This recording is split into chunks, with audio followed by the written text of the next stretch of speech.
akavubuka kasowodde ne Museveni mu kifaananyi mpulidde mbu katabani ka chairman Nyanzi bakatukwata kitaawo wano bakamukwata n'atunyumiza nga bwe bamukubye emiggo ng'ani aba ordering okuba kitaawo emiggo si Museveni oyo gw'osobodde naye okujjako nga mwali mutulimba bulimbi nga mwali mu katemba wamu fere twagala bya muzannyo tetulina gwe tuleka tetwagala katemba wano kafubuka bakakawa obukulembeze nga babukawa lwakuba bamanyika ino Oluganda ku mukulembeze chovola bamubirekera awe ebyo nonda gundi alina Oluganda ku gundi nonda gundi alina Oluganda ku gundi abantu mubalabe busobozi bwabwe kiki kye bacontributing ku ggwanga lyabwe ate naddala mu abeeyita abasoma mu abayita abasoma muina abani excitement olwokuba mwogera Oluzungu mugenda ne mwekweka mu Luzungu ne mulowooza nti mutegeera nnyo olwokuba mwogera Oluzungu naye teriyo ekisiranyize eggwanga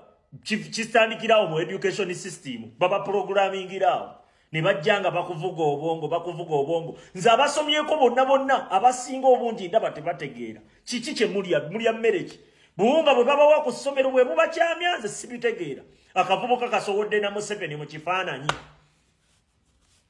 omutemu ng'atugumbudde n'abantu bekamanyiddeko ddala nti ddala kitufona abatugumbudde bakuwadde ssente mmeka nze tosobola kuŋŋamba nti obadde bubi kitaawo ayina ssente Nyanzi ssente weeziri tosobola kuŋŋamba nti obadde bubi nnyo ekyo tosobola kiŋŋamba akavubuka kali wali eri ssebokko kasowodde n'omutemu golooza tunaakuleka tetuyina gwe tuleka bino bya ggwanga Uganda temutubuulira obaani akuzaala ezzambi lyonna lyokoze okulya mu struggle olukwe tukuyisaamu nga tuyisaamu abaabalala tewali katemba wano bino si bya muzannyo omusajja baakakwata kitaawo ku orders oyo omusajja gw'otudde naye ne bakuba kitaawo emiggo nga bwe yatunyumiriza mpozi nga yali atulimba nga yajja n'agamba nze nabadde nnimba naye bw'aba teyabigamba ebyo oyimirira otya n'omutemu afaanaganako bw'atyo batugumbudde abaana b'abantu nga mwenna mulaba nga mulaba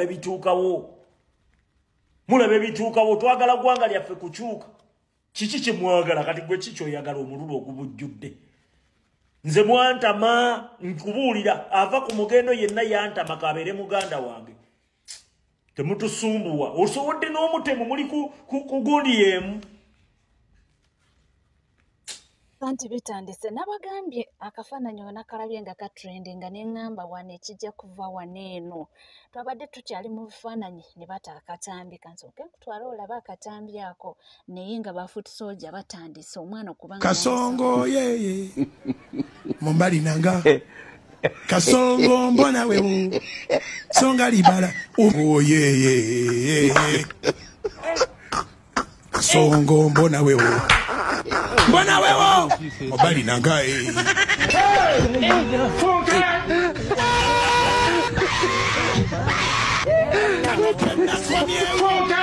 atali ya mama yake kama birabye omwana avudde n'agamba mbu mbalabye obwama mbu kyakiru ne President Yoweri Kaguta Museveni nga beekuba obwama bannanga omwana bamuleke omulala wuno nayogera wano ku mwana ono gwe bayita Kyakihiru Sentamu Guilty President we Makerere mutabani wa chairman Nyanzi, and I was like I'm smelling something fishy nampulira waliwo ekitagenda bulungi maaso omwana ava mu family gye tusinga okumanya ffenna ey'aba Sentamu eyayize Excellence Robert Kyagulanyi Sentamu ne bamutikkira kuba Guilty President oba n'abuwangula n'otalabawo mbeera yonna nti oba walaba His Excellence Robert Kyagulanyi Sentamu ku mukolo gwe oba n'atamupostinga neŋŋamba nno waliwo ekitali kituufu nze nkimanyi pulezidenti wange takola nsobi Robert Kyagulanyi Sentamu takola nsobi teyapostinga gaayo ono teyamupostinga okuva lwe bakwata chairman Nyanzi ne bamuggalira ne bamuta ebintu byakyuka chairman Nyanzi takomangawo ku kitebe wabula amawulire ge tusinga omulabako abeera mulwadde ku kitanda naye omwana we bwe yawangulwa Guilty President yajja na celebratinga naye nga tewaliwo wa Luganda wa Nyanzi yenno mulala okujjako family ya Nyanzi ne mukyala we and I was like lwaki why ntandika okwebuuza ebibuuzo kati mwe abalwawo abategeerera ewala abalwawo tegeera ebivumo ne bisukka obungi neŋŋamba leero zempedde omwana wuuno ali ne mu bifaananyi ne Ssaabatemu. It is unbelievable. It is unbelievable. Fenna tukimanyeyo family tetubonga nayo oba tutya. It is unbelievable. Tekikirizika. Omusajja akutta abaganda baffe n'abasiba. Emyaka 5 bwedduba Machete bali mu kkomera. Omwana wa Nyanza ayinza tofuna ekifaananyi ne Museveni. How? Ekyo togenda kukimmatiza ne bw'onaavumwa ne bw'onaapemula togenda kukimmatiza. Bamachete ya siini myaka 5 bali mu kkomera. Omwana wa Chairman Nyanzi Ssaabakunzi w'ekibiina ng'afuna bifaananyi na Museveni. Ogenda kimmatiza otya ekyo? Najja wano n'enjogera ebivumo byali binzisi. Ne mbagamba omwana ono nga His Excellency Robert Kyagulanyi Ssentamu takola nsobi. Apostinga n'abalala bonna abagibaani. Naye ayinza okugaana okupostinga omwana ono yali amaze omuzuulamu ekitali kituufu. Yali amaze okitegeera nti omwana ono alimu ekitali kituufu. Togenda kuŋŋamba nti ono edit. Nedda ono si edit. Baganda baffe bawambibwa. Baganda baffe battibwa. Omwana ali ku bifaananyi afuna bifaananyi ne Museveni. Ogenda kukinnyonnyola otya ekyo nze nkitegeere. Yes. Ogenda kukinnyonnyola otya. Wallahi president wange takola nsobi. Takola nsobi. Yadde post name bweti. Yadde single post teyagiteekayo ku mwana ono. Olowooza lwaki yali badagano teerayo omwana gwakimanyi nti mwana wa mukulu we n'agano teekayo post ye. Newankubadde yali talikka kofiira nga yeesimbyewo nga independent Makerere. Lwaki olowooza yaliganya omuteeka? Lwaki olowooza yaliganya omuteeka? Yadde National Unity Platform. Yadde n'abantu bali close ku president teri yateekayo omwana ono lwaki? Nze nali mmaze okkiraba. Ne ŋŋamba omwana ono ate kasitolaba mu comment section ng'abanyampi bakomentinga nga bajjudde mu comment section ng'omanya era tozikiza nga kasagola babanyampi nga bakulumba yongera bwongezi yongerako muliro. Ne mbagamba omwana ono mwenna mukimanyi emiti emito gye giggumiza ekibira. Yes, waliwo abaŋŋamba tafiiki oyo mwana muto muleke biki. Hey, mwana muto guild president Makerere. Mwana muto ava mu family fena gye tumanyi gye balwanyisa ekya n'eggulo ate nga baagala ogikosa ogipenetrating okuyisaawo agenda zaabwe ez'ebyobufuzi. Gwoŋŋamba mbu mwana muto. Mwana gwe tewalifunye kifaananyi ne Ssaabatemu mukadde kano. Tewalifunye kifaananyi ne Ssaabatemu mukadde kano. Tewalifunye kifaananyi ogenda kukyejjusa obulamu bwo bwonna gwe mwana gwe. Tomanyi na kyokoze kya bulabe nnyo okufuna ekifaananyi n'omusajja oyo asinga obutemu mu nsi yonna. Yetta abantu ab'obwereere Novemba Masaka n'ofuna ekifaananyi n'omusajja afaanagana bw'atyo. Bannange omwana ono namulabirawo mu butuufu. Nedda. Wallahi nedda.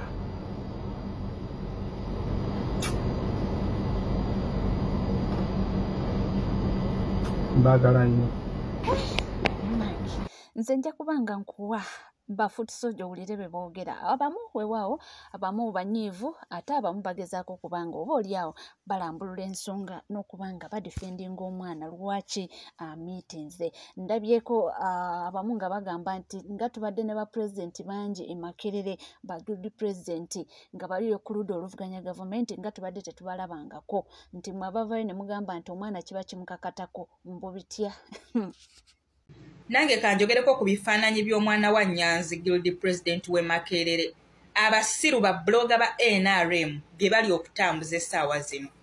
Ti kino kitulekawa ngaffe bafuutu soja. Kati nziza okubaanukula kubanga mmwe muli basiru temutegeera. Omwana oyo yawangula obwa guild president obwe Makerere. Era ffenna tukimanyi bulungi 2021 president waffe Robert Kyagulanyi Ssentamu yawangula akalulu wabula ne bakabba. Museveni n'akabba ne bakakwatamu. So Museveni bw'aba agenza awantu lwa nsonga akalulu yakabba era gwe bayitanga president w'eggwanga Uganda. Omwana oyo yabadde tasobola kulemera gy'ali kubanga lwa nsonga ye mukulembeze wa Makerere, guild president we Makerere. Kati mwabadde mwagala Museveni agende Makerere, omwana oyo alemere gy'ali. Mwe mulaba kijja mulinamu akatoola. President wa Fedda twamulabako ne Museveni ne bano basalimu sale ba Toyota edda era bifaananyi mwabizza naye nga omuntu akyuka. So ebyo bifaananyi bye mutambuza kibalekawo abafuuti soja tekirina we kituleka era ffe tukyali ku mulamwa era mulina okumanya nti omwana oyo mukulembeze owa Makerere. So temutusiriwalirako no sense. Era ekintu ekyo buli omu alina opinion ye nga walaba ebintu era munange oyo ye naye awadde ye ate ono omulala tulaba agamba atya. Maji ndaba batambuza akafaananyi kaneeno akamutabani wa chairman Nyanzi eyawangula obwa guild ng'ali ne President Museveni nga bawoza kibalekawo abikoze bitya tekinawe kituleka kubanga omwana ono singa twali twamuwa kaadi kyali baddeko ne wekituleka ne bagamba nti ow'omunju yatuvuddemu ne kino tekinawe kituleka. Ye tusigala tugamba nti Kyagulanyi musajja mugezi yali mugezi nalabirawo omwana ono n'atamuwa kaadi tekirina bwe kituleka mabagambo kibalekawa naye nga yo omwana kijja mukosaamu mu famire era ajja kukyejjusa eyo mu maaso eyo rapitude Fate nga tovuddekeyo munange nga tovuddekeyo era nga tweyongerayo n'amawulire ag'enjawulo ye mwana mulenzi Fiki Gaza munange tebitambudde bulungi babadde bamuwadde bail ate oluvannyuma ne baddamu ne bamukwata. Mu mawulire ge tulinawo kino tekiri fantastic. Fiki Gaza olumaze okumuta bazzemu ne bamukwata ne bamuzzaayo. Ngambye bwe nti Fiki Gaza olumaze okumuta bazzemu ne bamukwata kooti emuwadde bail ne wabeerawo abalala abamukutte. Wabula bano abamukutte babadde tebazannya ate babadde bakambwe okusinziira ku information gwenfuna mu nsonde zeesigika nti bano abasajja abamukutte babadde muleeya ng'olwedde bazze dda ku makya era abaddewo ku siini aŋŋambye nti chicken Fiki Gaza waffe tumusabire olw'ensonga nti guno omusango gwe babadde bamuwereddeko bail gulabika mwangu ne gulabika guli si mwangu kubanga abamukutte babadde armored nga bangi ate nga bamilitary abasinga nga balina muleeya. So bagambye guno omusango gye bamukutte kuba okusinza ku footage gwenfunye nti abamukutte babadde bakambwe era okusinzira ku byabadde mpulira ebivuuvuma nti abamukutte balabika be bawakiso omusango gulimu aggravated ogw'okubba ssente. So njagala okubategeeza Fiki Gaza waffe tuddemu tumusabire buto kuba katate bamuzizzaayo naye guno gwandibanga mukambwemu okusinzira ku guno gwe babadde bamuwereddeko bail. Mukama akugumye, Mukama akuwangaze, Mukama akusuuse Fiki Gaza. Fantastic. Webite munange webitambula ejja Fiki Gaza amazima gali nti akyali mabega w'emitemba ate nga byonna bigenda mu maaso munange ye Bajo Events avuddeyo n'agamba nti abantu nga mwesibye nnyo ku President Bobi Wine nti lwaki banabe mwesibye ku Kyagulanyi kwezi olina emyaka emeka 5 mwena ogenda kweza myaka emeka 6 Bobi Wine kikyamu kiki yakola ku NBS njagala nga toyogeza mutima mubi toyogeza nugu togere nga tumpola abantu bayige kikyamu kye kyali ku speech ya Bobi Wine mfunira lupapa ne pedi semesegwanga kakati lwaki mwekwasa nnyo Kyagulanyi lwaki mwekwasa nnyo Kyagulanyi kaabayogedde konna enzira mujye yaddamu ebibuuzo wali yagala abiddemu atya nga president wali yagala abiddemu atya yaddamu ebibuuzo yali yakibuggwe nnyo omuntu akubuuza atya kale kankuwuliriza osooka ompa engeri gwe mbuli engeri gyewali yagala Bobi Wine addemu ebibuuzo ne gyewali yagala Bobi Wine yeeyiseemu kale sooka yeeyisa bulungi mu studio era ng'omuntu w'obuvunaanyizibwa naye ebibuuzo ebyamubuuzibwanga n'enziramu gye yabiddamu yali yakibuggwe nnyo kugeza bamubuuza nti ideology y'ekibiina eri ki n'agamba presenter olimbega oyagala mbikubuulira ebintu byange obitwale ideology y'ekibiina kya NUP so nga ate President Museveni byali agenda mu nsiko ojjukira 10 points program ziyagamba naga nti ngeze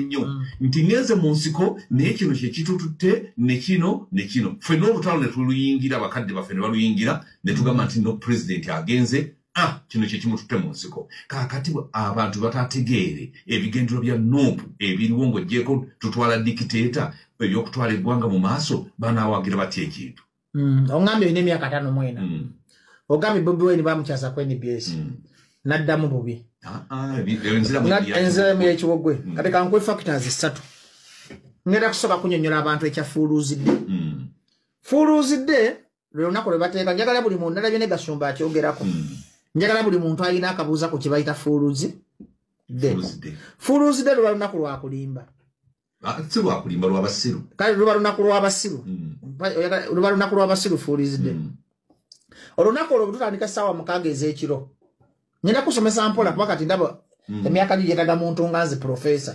olunaku lw'abasiru tutandika ssaawa 6 ez'ekiro ne lugwako ssaawa 6 ez'emisana Kyagulanyi abagamba nti bamukyaza kufuuluuzidde bamukyaza ssaawa 6 ez'emisana nga tezinawera njega tukwese logiki omutono ndaba nalabye ne bigirwa nalabye buli muntu yenna bamukyaza ku lunaku lwa fuuluuzidde kitegeeza ekoma ssaawa 6 ez'eki Kyagulanyi okutuuka okugenda ku balometa ya Kinikaliisa ompulira yagenda kiro ssaawa mmeka olunaku mwenna abagamba mbufuuluuzidde mwabatalina magezi ate kakati mpuliriza ate okumulanga n'okumukyasa kyekimu tugende empola kwezi tetuwakana kusinga leero ndi profesa mpuliriza omuntu yenna alaba bajja ku busoga loyo Kyagulanyi yagenda ku studio ssaawa 4 ez'ekiro ng'olunaku lwa fuuluuzidde lwaweddeko lwakoma ssaawa 6 kakati kiba kya bugwagwa nnyo kyoka gye walidde mmere togenda kuddamu kulya bw'olya ekyeggulo tolya kya misana kakati kankubuuzemu kwezi okayana kumanye bw'okayana kuyiga saagala okayane kunyumisa program mpuliriza fuuluuzidde olunaku lwa Kyagulanyi bamukyaza tulwali lwa fuuluuzidde Kyagulanyi bwe watuuka ku programu ye NBS si ye presenter si ye producer bw'okyaza wano kwezi singa tubadde professional mutula ne management ne mugaa tukyaza bajjo tugenda mubuuza ebibuuzo bwe biti Kyagulanyi yaddamu kibuuzo kungu kiyakola ki samubulembe nga Kyagulanyi yayogera bubi tayina kiyayogere kati nzize wano kanisobola ogamba nti kwezi tugenda kujjako amini kubanga nina kuddamu mbuuziza kya Kyagulanyi nina kuddamu kyani kati mwe mwegwasa Kyagulanyi mbu yaddamu bubi yandizeemu ki kibatamubuuzizza Kyagulanyi kakona aspect endala Kyagulanyi mpuliriza bamu forward ya Nuupu Kyagulanyi bwe yatuuka ku studio yanyooma ne program ng'aginyooma atya mpuliriza kakati oba yaginyooma lwaki soko mpulirize kwezi nsobola okujja wano mpuliriza ekintu omuntu kansoke nkuddemu ati njagala tuwuliziganye aba yanyooma program omuntu ali ku ddaala lya president kamaleyo ati onsikiriza kwogera bwe yatuuka ku program yaginyooma ng'aginyooma lwaki kubanga NBS buli tubakola nani lwaki yagenda ate mpuliriza nsobola okujja awantu okulabisa nedda mpuliriza kwezi owakanawe mpulika maleyo nsobola okujja kwezi ne ngamba kange ndabika n'akasajja akakadde oba kayina amagezi batakakola ki n'entula gye yatulamu amulaba ng'anyumya eki ekyokubiri ne kungu messages yasomanga ezimu ng'azibuuka kati Kyagulanyi n'asalawo kulabisa nakuba wamotoka bbiri kungu yagamba eno sijja kugisoma ekigeza tuwalaba program be an informed journalist kungu messages agana ngosoma zalinga zikuba gavumenti ng'NBS tesobola kukola bintu bikuba gavumenti Kyagulanyi naggwamu amaanyi n'agamba lwaki bino obibuuka yamubuuza alina question gye bamubuuza n'agamba kungu lwaki eyo otyayo kakati okumanya mwandibadde muwa Kyagulanyi credit bwe yatuuka ku TV ate yafuuka nanyini program nga yagamba n'ogamba ati totya kankyogere kwezi njagala okozesa amagezi g'okunyakakatono nnyo njagala nsoke mmalemu gwe obuwumba tuutu abawuza ne bagwemu obuwumba tuutu sagala obunzigeko mpuliriza lwaki tosobola kunenya muntu kammaleyo submission kansoke mmaleyo submission kammaleyo submission ompisa wano ku programu yo siize ngendo ga nti kwezi mbuuza kino siize ngendo ga nti kwezi kubiriza about program obwo obunafu tobuteeka ku Kyagulanyi because for him olabaze nkukyazizza wala eka tonkyazizza NCK TV era nkugamba ugambe nti munange oba nga tonna subscribinga kekade subscribinga ringing that notification bell sharing liking amabule tulina mangi nyonyini ddala era ngenda kubanga nga kutuusaako mu bujjuba bwago gwetula kutuusikalira nywera naye nga ensonga eri mu ddiiro ya mwana mulenzi Churchill ono nga mutabani wa chairman Nyanzi era ng'essaawa ya kakati wetwogerera ye Guild President we Makerere University naye nga yalabiddwako ng'ali ne President wa Uganda President Yoweri Kaguta Museveni kino bafoot soldiers abamu bakirabye bubi era bamulumbye bubi nnyo nyini ddala weewaawo waliwo abagezaako okubanga bamudefendi